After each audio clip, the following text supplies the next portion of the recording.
સુરતમાં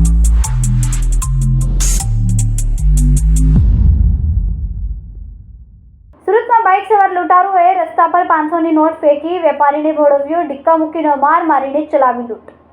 સુરતમાં કાયદા વ્યવસ્થાની સ્થિતિ નબળી હોય તે પ્રકારના દ્રશ્યો સામે આવ્યા છે. સરથાણા પોલીસ મથક વિસ્તારમાં એક વેપારીને ભોળવી લેવાયો હતો. ત્યારબાદ માર મારવાની સાથે ધમકી આપીને લૂંટ ચલાવવામાં આવી હતી. લૂંટ ચલાવીને આરોપીઓ નાસી ગયા હતા, જેથી પોલીસે સીસીટીવીના આધારે ગુનો દાખલ કરીને વધુ તપાસ હાથ ધરીને ત્રણને ઝડપી લીધા હતા. સરથાણા વિસ્તારમાં બાઇક સવાર લૂંટારુઓએ 20,000ની લૂંટ ચલાવી હતી.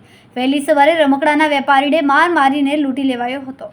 રસ્તા પર 500ની 2 નોટ ફેંકી ગયા બાદ વેપારીને ભોળવીને લૂંટ ચલાવી હતી. બાઇક પર બેસેલા 2 યુવકોએ તેના તરફ ધસી આવીને મોબાઈલની માંગ કરી હતી.